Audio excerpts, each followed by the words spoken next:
Thought I'd hop on here for a few minutes, do YouTube live, kind of do a project car update, uh, and also get some stickers off the toolbox I picked up this weekend. Picked up this Blue Point top chest here. Wanted a little more. Well, I got rid of two mid boxes off over here. Used to have a mid box, two Craftsman mid box over here. This Craftsman box used to be on the green box. Yeah, just, you know, moving toolboxes around because optimizing space for my tools. Picked up a couple more tools a little bit ago. Maybe I'll do another toolbox tour come beginning next year or something. Nothing too significant, but you know, rearrange the socket drawer and such. But today I'm scraping decals off this. I'm going to show you a real easy way to do that. Not involving a heat gun or anything crazy. And I'll give you a project car update as well. So how I'm doing this, if I can get my camera in act like I want it to. So what we're doing here, adhesive, window tint adhesive remover. This will take most decals straight off whatever you're working on without leaving the sticky residue. I already did it to 1 or 2 here and took them right off. The major part to doing this, plastic razor blade. Of course you can use the metal razor blade. The plastic one though prevents from taking paint off. So if you're just taking, you know, decals off windows, the metal one works just fine. Anything to do with paint though, unless you really trust yourself and know how even you're applying pressure, plastic razor blade is the way to go. So let me go ahead and remove this diesel sticker.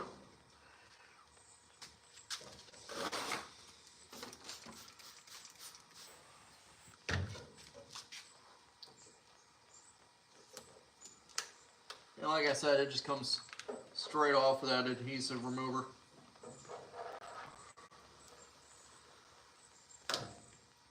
Like butter. It's like the easiest way to do it. I don't know.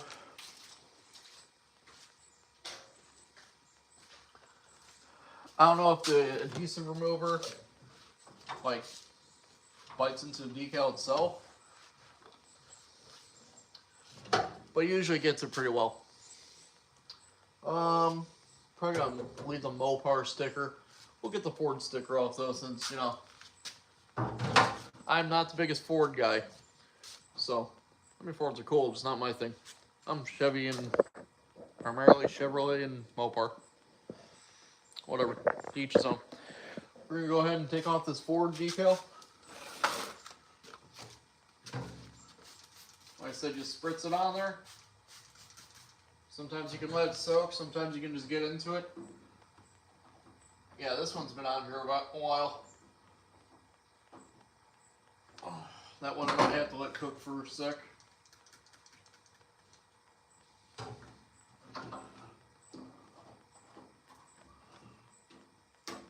Like you play with it a little bit, it'll succumb to the adhesive remover.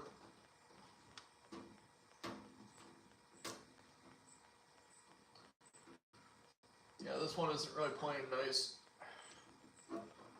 which is okay, but you know, gotta work it off a little bit.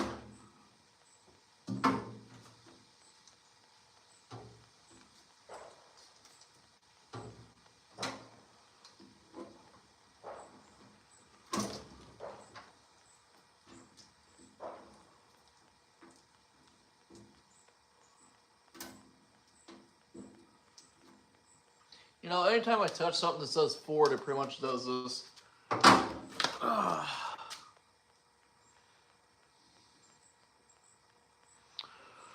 Looking at a message in chat there. Hi there, anyone in chat. Drop below what you're working on today, or what project you have in the garage.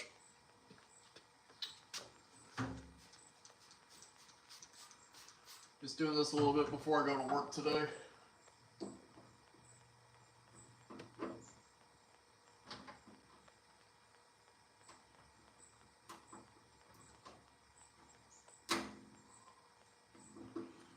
The only problem with older decals is they start to flake off like this.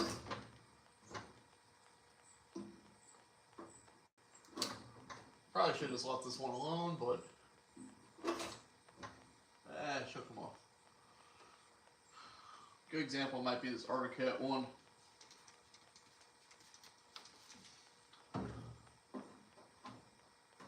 Yeah, see, this one just peels right off.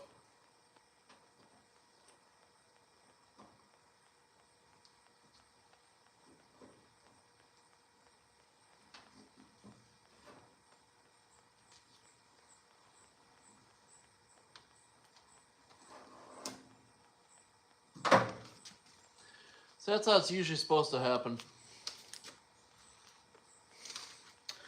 Sometimes it works, sometimes it doesn't. Hey there, everyone in chat.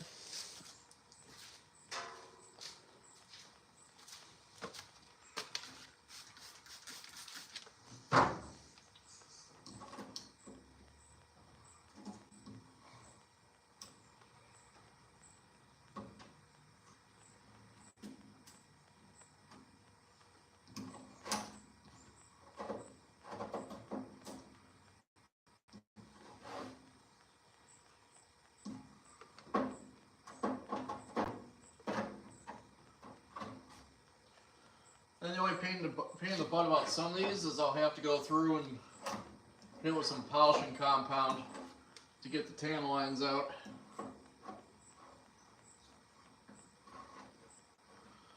But quite honestly, since it's a toolbox, it's not that bad. Considering most of these don't see direct sunlight, opposed to like if you have a contracting van or something. That's when it really gets baked in there and it's really hard to get off.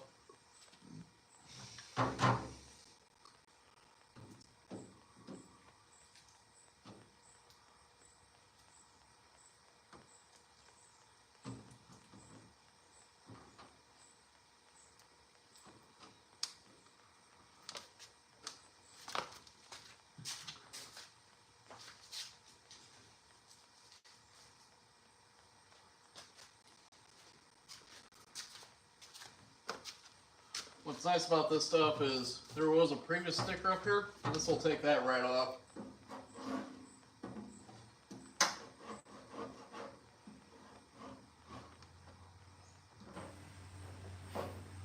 There's last words.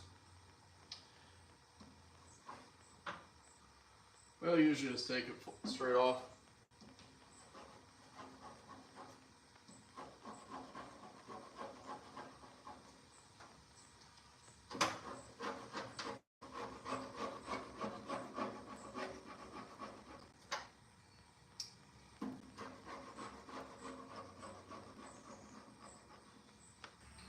Like I said, the real hat trick to doing this is the plastic razor blade. I'll take it clean off. Usually.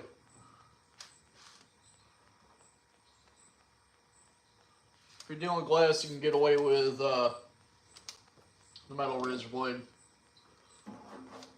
I usually use a metal on glass, but otherwise plastic.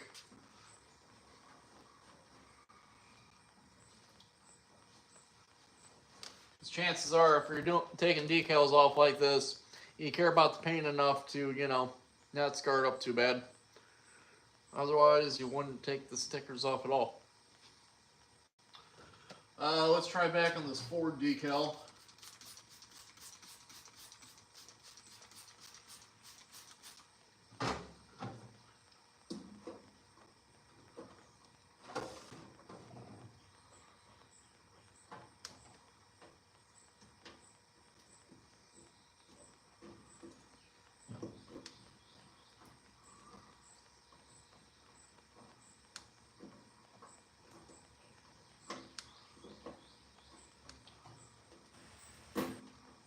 Seems like this one actually would have preferred a little heat. Yeah, that might might just let that soak a little bit.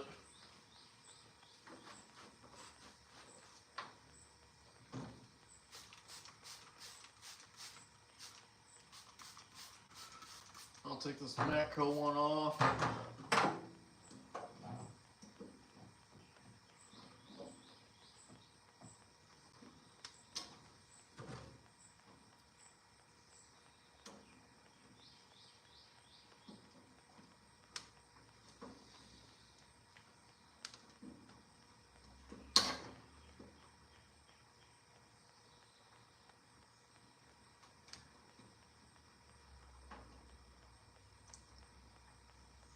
Sometimes it says just take a little patience, a little scraping, it'll come off, but you gotta really work with it sometimes.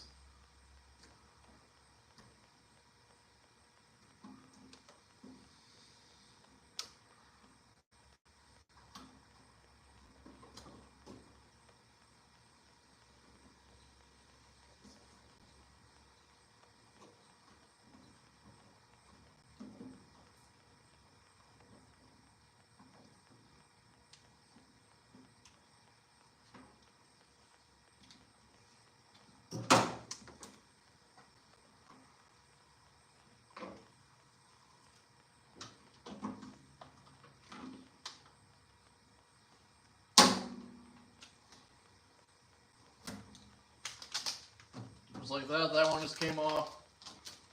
So like I said, sometimes you just gotta work on them.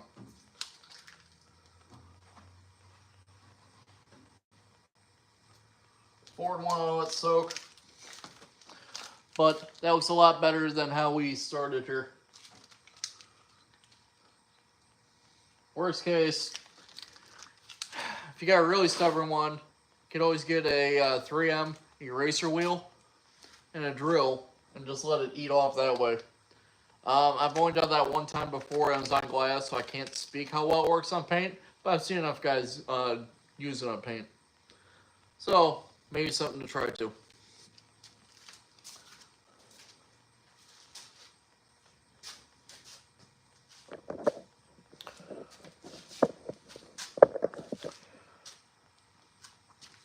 Now, as far as project cars on the channel, the 1969 Corvette, me and Sean are working on. Hopefully gonna get that started by the end of the season. Preferably before snow hits the ground, but you know, it's the Midwest, anything can happen. That one, we're pretty much down to just wiring it. Hey there in chat. So yeah, on the 69, we're pretty much just down to wiring. We got to mount an alternator, but we put an electric water pump on it, and we're still just working on that. Like I said, hopefully before winter hits. We just got the manual brake conversion for that, so working on that. Then we got the 54 Austin Healey. That guy's gonna sit for this year. I know last time I was out, like 3 or 4 years ago, it was still running hot. So we'll see if we get that far. I mean, I'll see what I do with it next year. But for this year, she's parked. 71 Roadrunner. Got the 440 in it. Major headache with this car right now is she overcharges. We'll boil the battery. We'll just keep going. Made a video last year about that, and quite honestly, I just haven't had the time to mess with it. So yeah, we'll get there. Then we'll venture outside.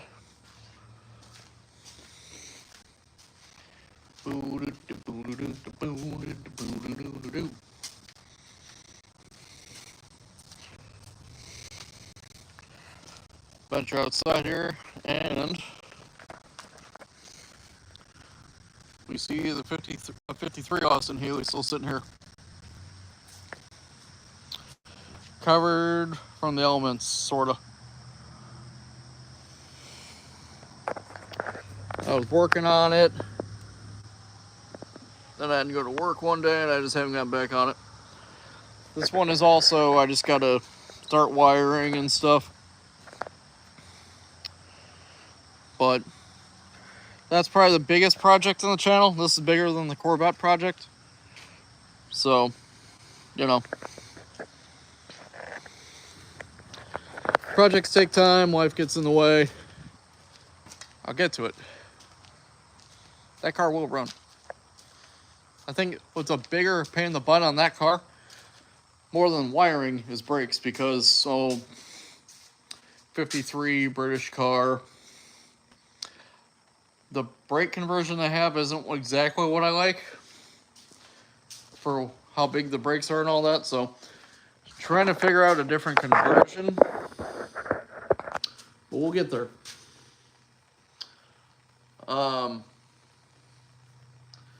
So yeah, got some more car shows coming up in the near future.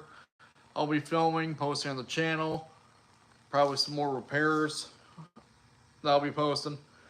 So if you haven't subscribed already, subscribe to the channel, keep up on the projects, see these shenanigans. Towards the end of this month, me and Sean will be pit crewing for a dirt track car, so that'll be cool. Haven't done that before. And we'll be filming video for that, hopefully inside the car, outside the car, the whole day there. So if you haven't subscribed, hit that subscribe button. We'll see you here next time here from the Dome Speed Shop.